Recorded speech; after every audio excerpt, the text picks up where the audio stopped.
Hallo daar, dis lekker om saam met jou te kuier en sommer net vandag jou te nooi om 'n bietjie rustig te word en stil te word oor ons teks vir die week te dink en bietjie vir jouself te sê, hoe transformeer die Gees my in my lewe?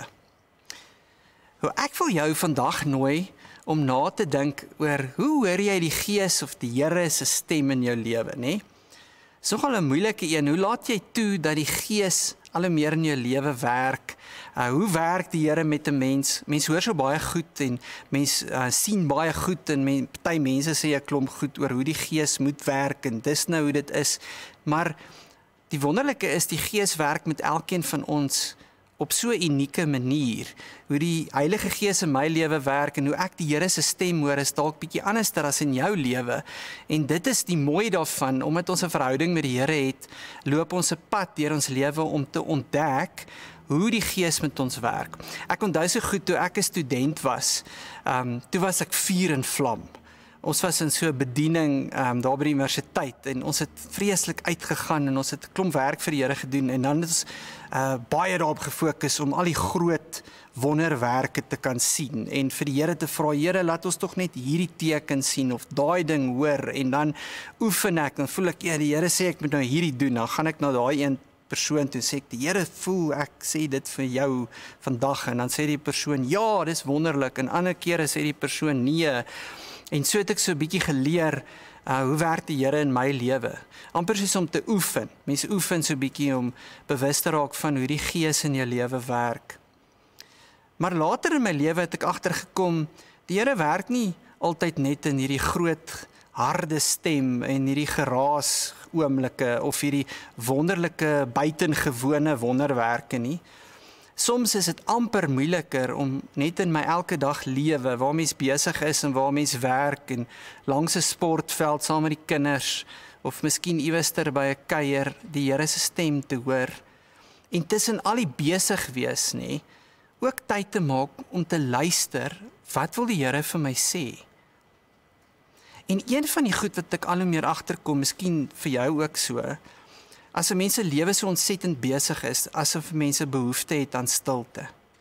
En dan praat stilte met jou op 'n ander manier as miskien in die tyd van jou lewe wat jy kon net tyd spandeer aan goed soos bediening of uitreik of net fokus op die stem van die Here. Dalk is jy vandag nie meer daar nie en dan soek jy na stilte. En stilte is eintlik 'n ongelooflike mooi manier vir my om bewus te word van die Here se stem in 'n mens se lewens. Vat byvoorbeeld Origins. Ek is nogal lief om Origins toe te gaan. En by Origins raak 'n mens stil. En as 'n mens so stil raak, dan kom jy agter maar die Gees werk op 'n wonderlike manier in 'n mens se lewe ook deur stilte. En dit laat my altyd dink aan 1 Konings 19 se verhaal oor Elia.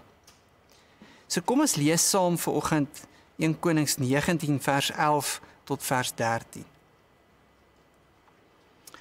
Maar die Here sê vir hom, kom uit en gaan staan op die berg voor my. Die Here, ek wil verbygaan. En skielik was daar 'n baie sterk wind wat die berg stikkend geruk en die rotse gebreek het voor die Here. Maar in die wind was die Here nie. En na die wind was daar 'n aardbewing, maar in die aardbewing was die Here nie. En na die aardbewing was daar 'n vuur, maar in die vuur was die Here nie. En na die vuur was daar 'n fluistering in die windstilte. En toe Elia dit hoor, het hy sy gesig met 'n mantel toegemaak en by die bek van die grot gaan staan. En toe hoor hy 'n stem wat vir hom sê, wat maak jy hier, Elia? Daai verhaal raak my altyd aan, want as jy nou mooi bietjie voor die tyd lees, dan weet jy Elia was daar op die berg Horeb en daar was groot wonderwerke. Daar het 'n vuur uit die hemel uitgekom en alles verteer en al die Baal-profete het dit gesien en niemand kon twyfel of die Here nou daar is of nie. En dan begin die koningin hom agterna sit en dan skielik lyk dit vir ons of Elia vergeet het wat die vorige paar dae gebeur het, want skielik twyfel hy in die Here. Wonder hy, waar is die Here? En dan help 'n engel hom om op die ou einde van die dag Horeb toe te gaan.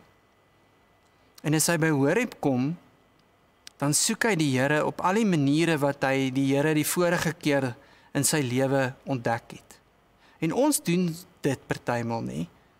Ons hak so 'n bietjie vas by hoe die Here vorige kere met ons gepraat het en ons gaan soek al die vorige maniere wat die Here gewerk het en dan dink ons dis hoe die Here gaan werk. Of ons gaan soek die Here in al die plekke waar daar groot tekens en groot wonderwerke is. Soos wat Elia ook maar gemaak het na daai ervaring wat hy gehad het daar by die Baal-profete.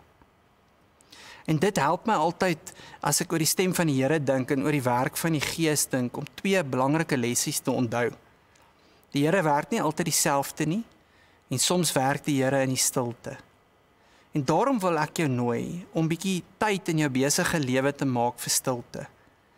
Om jou kop oop te maak, jou hart oop te maak, dat die Heilige Gees op 'n ander manier kan werk in jou lewe as sommer net die gewone maniere wat jy ken, of die groot maniere wat jy al van tevore beleef het. En net oop te wees in die stilte, om die stem van die Here te hoor, waar jy dit nie verwag nie.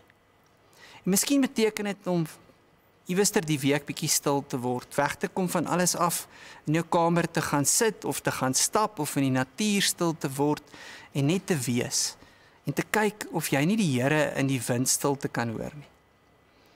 En op die manier, op 'n wonderlike manier, te beleef hoe die Heilige Gees met jou werk, elke keer op 'n nuwe manier.